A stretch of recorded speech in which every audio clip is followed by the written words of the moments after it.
And how would you, I guess, characterize the mood in the country right now? It feels pretty tense. When you hear people talking about civil war, when you hear ministers calling on police to crack down on people, there's a lot of potential for trouble. Josef Federman is the news director of the Associated Press for Israel, the Palestinian territories, and Jordan. He spoke to us from Jerusalem. And the big test, I think the first test we're going to see this weekend, Saturday night, a very large demonstration is planned in Tel Aviv. And we're going to see how the police behave. Are they going to go out and start using water cannons? Are they going to arrest people? Or are they going to let this thing pass peacefully? Israel's new far-right government is led by Prime Minister Benjamin Netanyahu. His 6th term in the job, even though he's facing corruption charges. And the mood is tense because Netanyahu's government has proposed some big changes, including overriding the country's Supreme Court. I'm Menaka Raman-Wilms, and this is The Decibel from the Globe and Mail.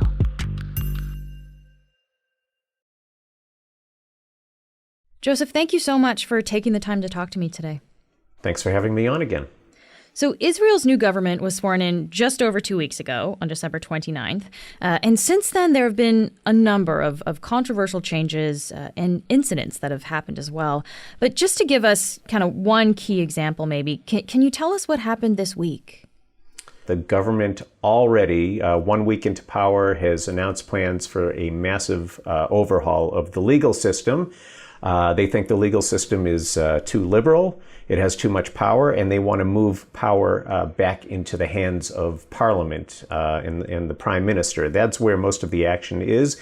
That's translated already into a few things. The new police minister, or the national security minister who's in charge of the police, has already announced a ban on displays of the Palestinian flag. He has ordered police to act much tougher against demonstrations, which we've already begun to see. And you see very heightened, charged rhetoric between both of the sides, to the point where some of the opposition members are accusing Prime Minister Netanyahu of dragging the country towards civil war. Wow. So just in 2 weeks, lots of fireworks. And this new government is being called the most far-right government in Israel's 74-year history. So what makes this government so extreme? Well, you have to start with Prime Minister Netanyahu. He leads the Likud government. I'm American. I think in American terms, the Likud is sort of Israel's version of the Republican Party. So you're already starting on the right-wing conservative world outlook. But in this government, the Likud is the moderator. They are the most moderate element of the government. So he has joined forces. The way it works here, you need to control the majority of seats in parliament. And to get that majority, he needed to align himself with ultra-Orthodox religious parties that have a very conservative social agenda, and ultra-nationalist parties affiliated really with the far, far right of the West Bank settlement movement. Can you give me an example of the partners we're talking about here? So you're saying that he's aligned himself with more ultra-Orthodox partners further to the right. Who's an example, I guess, of one of the more extreme figures here? Yeah, I think the poster boy for this whole thing is the new national security minister, who I already mentioned. His name is Itamar Ben-Gvir. And he's a well-known figure in Israel because he's had so much trouble in the past. He was sort of beyond the pale in the past. He is known as a real extreme kind of provocateur connected to the settlement and nationalist movement. He has a long police record. He's been arrested dozens of times over the years. And in 2007, he was even convicted. He was convicted of incitement and supporting a Jewish terrorist group. Even on the campaign trail last year, or I think before we went to the campaign trail, there was an incident where he pulled into a parking lot in Tel Aviv, and the Arab attendant told him he was not parked properly and wanted him to move his car. And it turned into an incident where he started screaming at the attendant and literally pulled out a gun and brandished a pistol. Whoa. But that's the kind of ideology that he brings to the table. And as the national security minister, this is the first person ever to hold this role. He is responsible for the national police force. That gives him influence. He's giving orders to the police on how to handle these demonstrations that we're expecting to see this weekend. He's also in charge of a paramilitary force called the Border Police. The Border Police are the force that's often on the front lines when there are clashes and confrontations with Palestinians, both in Jerusalem and in the West Bank. So Ben-Gvir has two very important roles here. He's in charge of the national police, dealing with Israeli unrest, demonstrations, disturbances, but also this paramilitary force that deals with the Palestinians. So there's great potential on both sides for things to escalate and even to become violent. Yeah, for sure. I just want to ask you, you said a settler leader there. Could you just explain for an audience that maybe isn't so well versed in this, Joe, when you're talking about settler, what does that mean? Yeah, so Israel captured what's known as the occupied territories. It captured the West Bank. It captured East Jerusalem. It captured the Gaza Strip in the 1967 Middle East War. And when you talk about settlers, really you're talking mostly about the West Bank, because the West Bank is technically, it's not sovereign Israeli territory. It is occupied territory in the eyes of most of the world. Israel says it is disputed territory. You can choose which term you prefer, but it is not sovereign Israeli territory. But in the meantime, Israel wants to keep large chunks, if not all of this territory, and over the past 50 plus years has been settling its own people there. And it's reached the point where there are now roughly 500,000 Israelis living in the West Bank in settlements. Now, the Palestinians want the West Bank as the heartland of their own state. And they say that Israel keeps on building these settlements. It makes it harder and harder. When you have about 2.5 to 3 million Palestinians, but you have 500,000 Israelis living among them in dozens and dozens of settlements spread across the territory, it makes it very hard to ever divide up that territory and create an independent Palestinian state. All right, so there's a lot of controversial moves that this government is potentially putting forward here. But one of the most controversial is a plan to overhaul the country's justice system. Can you explain what that means? Sure. I think you want to start with Prime Minister Netanyahu himself. Netanyahu has a very tortured relationship with the country's justice system right now. He has been on trial for over 2 years on corruption charges. It's a very slow-moving trial, and he believes the entire system is biased against him. He believes he is the victim. He calls it a witch hunt, a conspiracy, whatever word you want to use, but that the system has been out to get him. And he and his allies, and he has appointed a justice minister who's very close to him, want to just overhaul the entire system. And they want greater control over who the judges are and what authority the judges are. The most controversial thing they want to do, they call it an override clause. They want to give Parliament the power to overturn any Supreme Court decision that they don't like with a simple majority. So now that they have the majority in Parliament, if they pass this, they will be able to basically push through their agenda without any pushback from the justices. I mean, that seems very like a big drastic move there, because they would essentially be going over the Supreme Court. And just so we in Canada can understand, because we have a Supreme Court too, does the Israeli Supreme Court work like ours, where it's an independent court that has kind of final say over things? Yes. So there have been many decisions over the years that the Israeli right wing doesn't like. About a decade ago, Israel has an issue with African migrants, people who have made their way through Egypt, escaping conflict, looking for job opportunities, maybe hoping to make their way to Europe or whatever. But there are roughly, I think, about 40,000 migrants, mostly from Eritrea, from Sudan, a few other African countries. And Israel, and especially the Israeli right wing, does not want them here. And they have been trying for years now, because of international law, because they've applied for refugee status and so forth. You can't just round people up and deport them back to their countries of origin. It's more complicated than that. So about a decade ago, Israel opened a detention facility. They decided they would round people up and put them in this detention facility indefinitely. The Supreme Court intervened. They decided you could not do this, and eventually that facility was closed. So that's the type of thing that they would be able to override. I'm curious, what does the Israeli public think about this? Well, that's really the root of what we talked about when we started.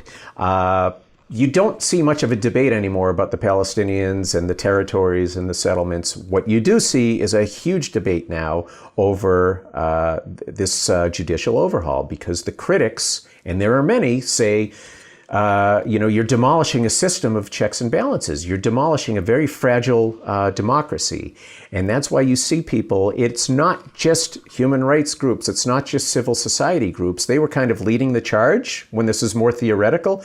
Now you see Yair Lapid, who a month ago was still prime minister. He's now the opposition leader. He's leading the charge. Benny Gantz, who's a former defense minister, as you know, a month ago, he was the defense minister. He's a former military chief of staff. He is no pushover. He is a very, tough law and order career soldier. He's the one who accused Netanyahu of dragging the country to civil war. What do these potential changes to the justice system, what do they signal about the direction that Israel is heading? If you speak to Netanyahu and you speak to his justice minister, what they say is, nobody elected these Supreme Court justices. Why should they be telling us what to do? We're elected leaders. And the people who have been elected, and the politicians who speak for the public, we should have the final say. But the critics, and like I say, it's really across the board, you hear comparisons. They say you're turning this country into Poland. You're turning this country into Hungary or Turkey. And what you've seen, if you look at those types of countries, they still have democratic elections, but the power under very authoritarian leaders over the past decade, 2 decades, has shifted. And what you see is subservient judges, a weak judiciary. You see weak media and a weakened opposition. And people are worried that that type of thing is going to happen here as well. We'll be back in a minute.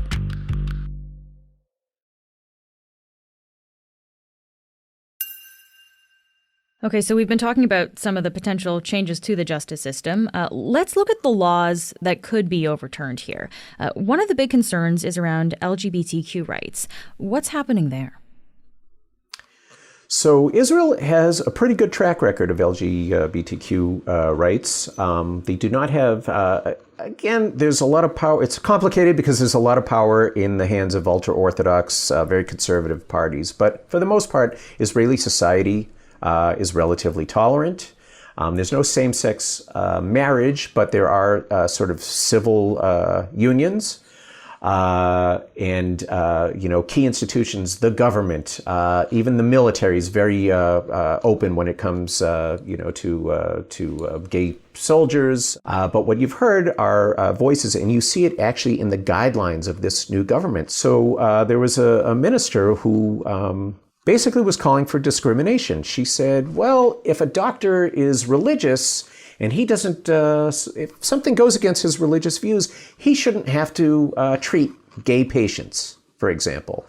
And this type of language, now Netanyahu has said he will never allow this to happen. He, to his credit, he has a strong record when it comes to LGBTQ rights. He says he won't let it happen, yet he allowed that language to go into these guidelines. And so this is written down then? This is literally written, not to the point where you're talking about doctors, but yes, if it's more general language, but yes, if something goes against somebody's religious views, and another lawmaker, for example, said, well, if a hotel owner doesn't like same-sex couples, he doesn't have to let them in his hotel, for example, if that goes against his religious views. This is a big test, I think, for Netanyahu, because ultimately what he's been saying is, I'm the boss, I decide what's going to get passed. But they're going to push him as far as they can. And he's allowed it, at the minimum, to seep into the guidelines. I imagine that's all this stuff is probably sounding pretty scary for a lot of people there. Of course. So you hear minority groups, whether it's migrants, whether you hear speak to LGBTQ, the Palestinian minority of Israel. Israel, about 20% of Israel's population are Arab citizens of the country. People are worried that their basic civil rights are going to be eroded. How exactly would this judicial overhaul affect Israel's relationship with the Palestinians? Do we have a sense of that? Really, the main issue for the Palestinians is the policies in the West Bank. And again, if we go back to these guidelines, the very first thing you see in there is a commitment to expanding settlements, to legalizing. There are dozens and dozens of small, tiny, they call them outposts, that were built illegally. This government is committed to legalizing all of these outposts as well. And what difference then, Joe, would legalizing them make? If the outposts are already there, just illegal, like what difference would legalizing them actually have? A couple things. First of all, it sends a message of the sentiment in the country. But these outposts are also very strategically located. So what you often see is there is a settlement in the middle of nowhere, for example, and then some supporters will build an outpost 300 meters, half a kilometer up the road. Once that becomes legalized, everything in between kind of becomes linked, and these outposts end up becoming new neighborhoods of existing settlements. So it's another way of expanding not only the settler population, but also expanding the amount of land that's controlled by settlers. So Benjamin Netanyahu is currently on trial for corruption, as you mentioned earlier. He's charged with bribery, fraud, and breach of trust in 3 different cases. He denies the allegations against him.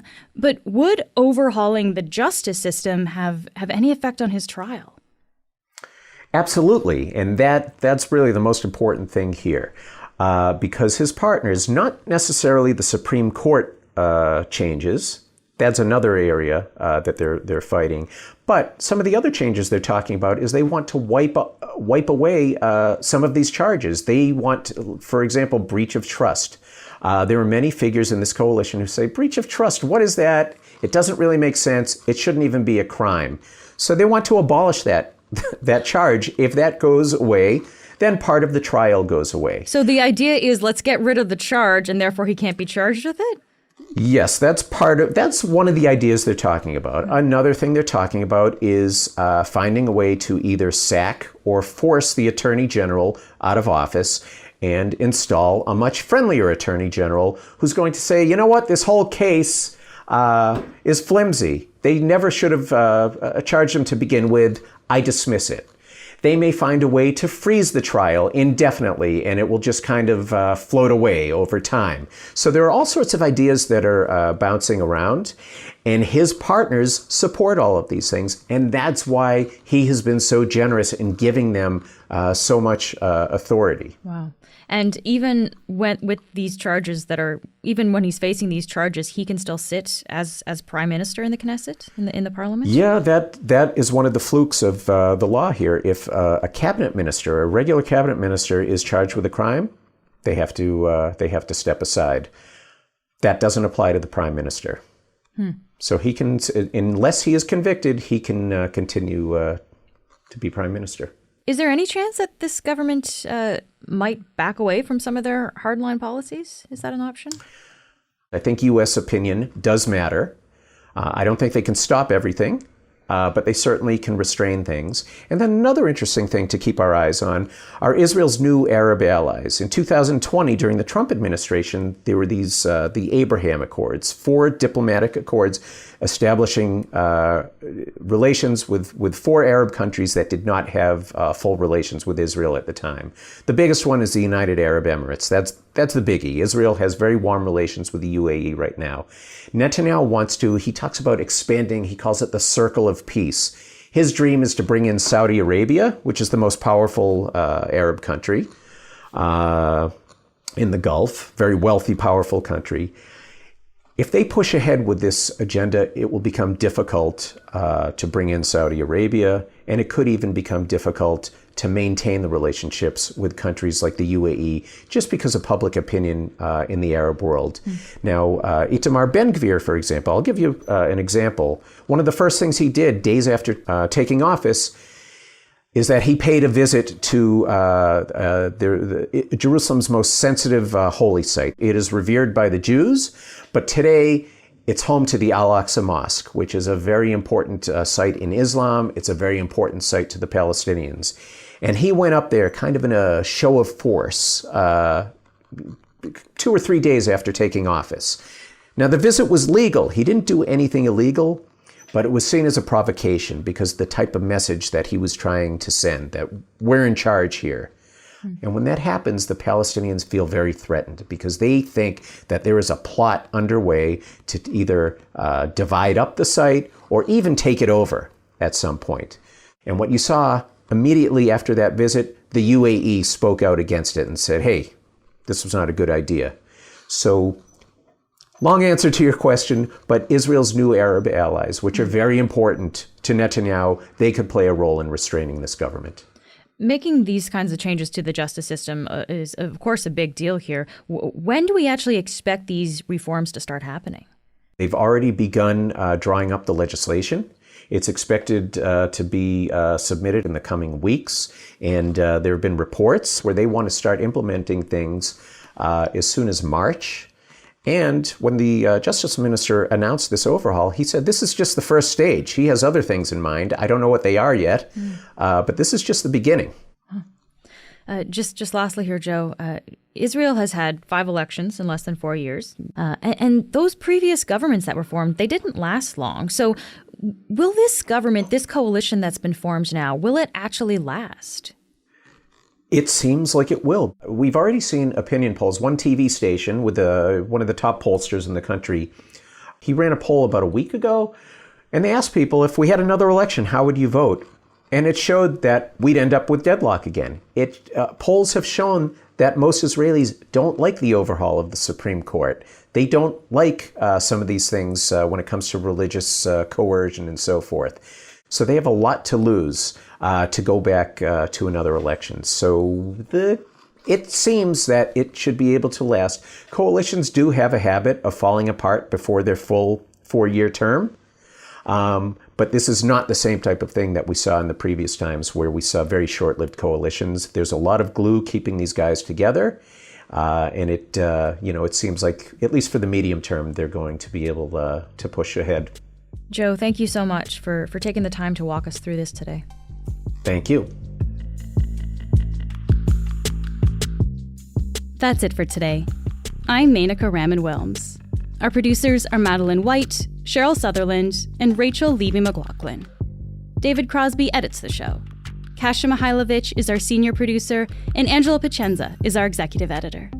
Thanks so much for listening, and I'll talk to you next week.